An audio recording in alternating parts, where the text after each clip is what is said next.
రామ్ చరణ్ గారి కెరీర్లో వచ్చిన all movies budget and collections. First movie Chirutha 17 కోట్ల బడ్జెట్తో తీయగా 24 కోట్ల షేరు, 40 కోట్ల గ్రాస్ కలెక్ట్ చేసి డెబ్యూ ఫిలిమ్స్లోనే ఆల్ టైమ్ హైయెస్ట్ గ్రాసర్గా నిలిచింది. ఎంట్రీ సీన్ అయితే ఇప్పటికీ గూస్ బంప్స్ తెప్పిస్తుంది. నెక్స్ట్ వచ్చిన మగధీర 40 కోట్ల బడ్జెట్తో తీయగా అప్పట్లో హై బడ్జెట్ ఫిలిం అని ఫుల్ న్యూస్ కూడా వచ్చింది. కానీ రిజల్ట్ 78 కోట్ల షేరు, 135 కోట్ల గ్రాస్ కలెక్ట్ చేసి టాలీవుడ్కి ఫస్ట్ 100 కోట్ల గ్రాసర్ ఇచ్చిన సినిమాగా రికార్డులకు ఎక్కింది. రెండో మూవీతోనే రామ్ చరణ్ గారికి ఇండస్ట్రీ హిట్ వచ్చింది. ఓవర్ నైట్లోనే రామ్ చరణ్ గారు స్టార్ అయిపోయారని చెప్పొచ్చు. ఆ తర్వాత వచ్చిన మూవీ ఆరెంజ్ 42 కోట్ల భారీ బడ్జెట్తో వచ్చిన ఈ మూవీ కలెక్షన్స్ మాత్రం 22 కోట్ల షేరు, 35 కోట్ల గ్రాస్ కలెక్ట్ చేసి ఫ్లాప్గా మిగిలింది. మగధీర తర్వాత వచ్చిన మూవీ వల్ల ఓవర్ ఎక్స్పెక్టేషన్స్ ఉండటం, మూవీ చాలా క్లాస్గా ఉండటం వల్ల అప్పటి ఆడియన్స్కి కనెక్ట్ అవ్వలేకపోయింది. ఆ తర్వాత వచ్చింది రచ్చ 38 కోట్ల బడ్జెట్తో తీయగా 47 కోట్ల షేరు, 76 కోట్ల గ్రాస్ కలెక్ట్ చేసి సూపర్ హిట్ అయింది. ఈ మూవీతో మాస్లో చరణ్కి ఫుల్ క్రేజ్ స్టార్ట్ అయింది. నెక్స్ట్ మూవీ నాయక్ 44 కోట్ల బడ్జెట్తో తీయగా కలెక్షన్స్ 47 కోట్ల షేరు, 78 కోట్ల గ్రాస్ రాగా 3 సార్లు 40 కోట్ల షేరు అందుకున్న స్టార్గా అప్పట్లో చరణ్ అన్న రికార్డ్ క్రియేట్ చేశాడు.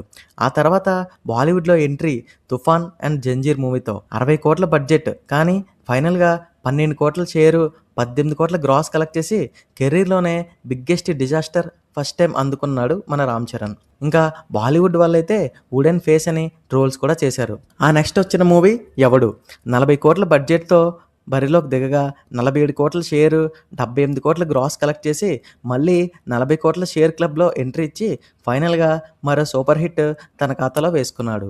కానీ అప్పట్లో రామ్ చరణ్ గారికి ఫుల్ నెగిటివిటీ వచ్చింది. అన్ని మూవీస్లో ఒకటే స్టైల్ అని ట్రోల్స్ ఫుల్గా వచ్చాయి. మగధీర తర్వాత ఆ రేంజ్ హిట్ రావడం లేదని ఫ్యాన్స్ కూడా ఫుల్ డౌన్లో ఉండేవారు.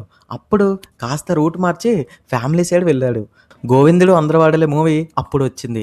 46 కోట్ల బడ్జెట్తో ఈ మూవీ తీయగా 42 కోట్ల షేరు, 70 కోట్ల గ్రాస్ చేసి జస్ట్ యావరేజ్గా మిగిలింది. మూవీ కొంచెం ఆర్టిఫిషియల్గా ఉండడం వల్ల ఫ్యామిలీ ఆడియన్స్ కూడా ఫుల్గా యాక్సెప్ట్ చేయలేదు. నెక్స్ట్ వచ్చిన మూవీ బ్రూస్లీ 60 కోట్ల బడ్జెట్తో తీయగా కలెక్షన్స్ చూసుకుంటే 38 కోట్ల షేరు, 56 కోట్ల గ్రాస్తో ఫ్లాప్గా ఎండ్ అయింది. ఈ మూవీలో మెగాస్టార్ క్యామియో ఉన్నా సరే ఈ మూవీ సేవ్ అవ్వలేదని చెప్పొచ్చు. అప్పుడు కొంచెం గ్యాప్ ఇచ్చి కంప్లీట్ మేక్ ఓవర్తో వచ్చిన మూవీ ధృవ 50 కోట్ల బడ్జెట్తో తీయగా 60 కోట్ల షేరు, 90 కోట్ల గ్రాస్ కలెక్ట్ చేసి చరణ్ అన్న ఖాతాలో ఇంకో హిట్ యాడ్ అయింది. ఇక్కడ నుంచి చరణ్ కెరీర్కి రియల్ టర్నింగ్ పాయింట్ అని చెప్పొచ్చు. ఆ తర్వాత వచ్చిన మూవీ రంగస్థలం. ఇది జస్ట్ సినిమా కాదు, చరణ్ అన్న మళ్ళీ రీబార్న్ అని చెప్పొచ్చు. 80 కోట్ల బడ్జెట్తో ఈ మూవీ తీయగా ఫైనల్గా 123 కోట్ల షేరు, 220 కోట్ల గ్రాస్ కలెక్ట్ చేసి నాన్ బాహుబలి ఇండస్ట్రీ హిట్ అయ్యింది. ఇక్కడ నుంచి లెక్క పూర్తిగా మారిపోయింది. చిరంజీవి కొడుకు కాస్త చరణ్ అనే బ్రాండ్ స్టార్ట్ అయింది. ఆ తర్వాత వినయ్ విజయ్ రామ మూవీ వచ్చింది. 75 కోట్లు భారీ బడ్జెట్తో తీయగా ఈ మూవీ కలెక్షన్స్ మాత్రం 62 కోట్ల షేరు, 97 కోట్ల గ్రాస్ కలెక్ట్ చేసి ఫైనల్గా ఫ్లాప్ వర్డిక్తో ఎండ్ అయింది. ఆ తర్వాత వచ్చిన మూవీ RRR 550 కోట్లు బడ్జెట్ కాగా 614 కోట్ల షేరు, 1250 కోట్ల గ్రాస్ కలెక్ట్ చేసి ఈ మూవీ అప్పట్లో ఆల్ టైమ్ ఇండస్ట్రీ హిట్ అయ్యింది. రామరాజు క్యారెక్టర్తో చరణ్ మరోసారి ప్రూవ్ చేశాడు.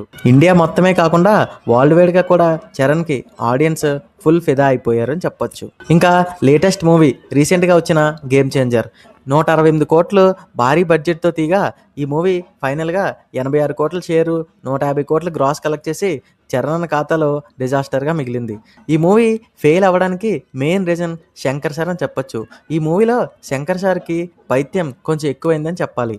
ఈ 14 మూవీస్లో ఒక హర్ష, ఒక చిట్టిబాబు, ఒక ధ్రువ, ఒక రామరాజు ఇలా 14 మూవీస్లో ఇన్ని ఐకానిక్ క్యారెక్టర్స్ ఇచ్చిన రామ్ చరణ్ గారికి హ్యాపీ బర్త్డే. ఇప్పుడు వస్తున్న పెద్ద మూవీపై కూడా ఫుల్ ఎక్స్పెక్టేషన్స్ ఉన్నాయి. రంగస్థలంతో మిస్ అయిన నేషనల్ అవార్డు ఈసారి కొట్టాలని ఫ్యాన్స్ అందరూ ఆశలు పెట్టుకున్నారు. ఈ టోటల్ మూవీస్లో మీ ఫేవరెట్ రామ్ చరణ్ మూవీ ఏది? ఇంకా పెద్ద మూవీ ఫైనల్గా ఎంత కలెక్ట్ చేస్తుంది? కామెంట్స్లో చెప్పండి. ఇంకా ఇలాంటి లేటెస్ట్ అండ్ ఇంట్రెస్టింగ్ టాపిక్స్ కోసం మా ఛానల్ని సబ్స్క్రైబ్ చేయడం మాత్రం మర్చిపోకండి. Thank you.